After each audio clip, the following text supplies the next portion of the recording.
दृष्टिकोनातून पंतप्रधान नरेंद्र मोदीजींनी क्रांतिकारक अशा प्रकारचे बदल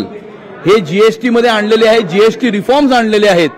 आणि मला असं वाटतं की येणाऱ्या काळामध्ये भारताला विकसित राष्ट्र तयार करण्याच्या दृष्टिकोनातून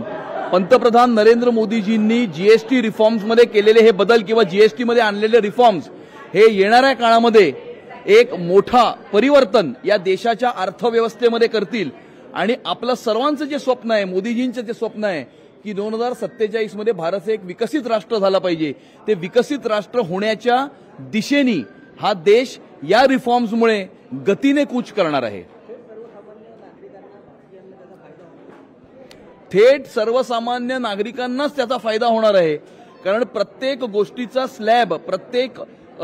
कमोडिटीचा स्लॅब चेंज केल्यामुळे त्याचा जो डायरेक्ट बेनिफिट आहे तो डायरेक्ट बेनिफिट कन्झ्युमरला मिळणार आहे, या देशाच्या जनतेला मिळणार आहे। आणि मला असं वाटतं की एका तऱ्हेने दर महिन्याच्या इन्कम मध्ये किंवा आमदनीमध्ये त्याच्यामध्ये वाढ करण्याचं काम हे जीएसटी रिफॉर्म्सच्या माध्यमातून झालेलं आहे।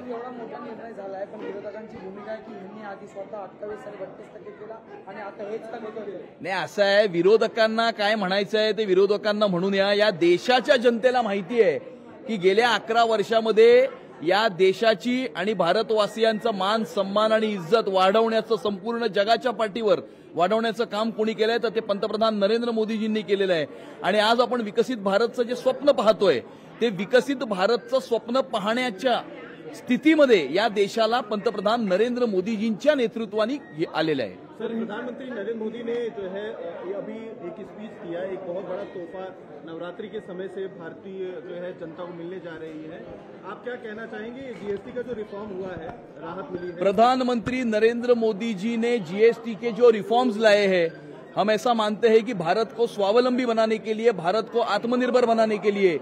और भारत को विश्वगुरु होने के रास्ते के ऊपर आगे लेकर जाने के लिए, और हम सबका जो सपना है कि 2047 में भारत एक विकसित राष्ट्र होना चाहिए, भारत को विकसित राष्ट्र होने के रास्ते पर गति से लेकर जाने के लिए ये जीएसटी रिफॉर्म्स एक बहुत बड़ा क्रांतिकारक काम जो आने वाले समय में वो करने वाले हैं। और पिछले 11 वर्षों में जिस प्रकार से भारत और भारतवासी का मान सम्मान और इज्जत पूरे दुनिया में बढ़ाने का काम प्रधानमंत्री नरेंद्र मोदी जी ने किया है कि आज हम इस स्थिति में आए हैं कि भारत जो है वो विश्वगुरु होने के कगार पर आकर खड़ा है। विपक्ष का बोलना कि राहुल गांधी ने पहले ही कहा था इसे।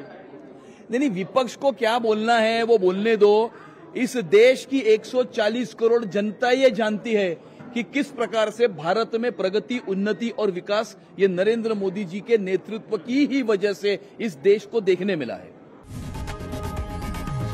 लोकशाही मराठी ऐका, पहा, जागरूक रहा।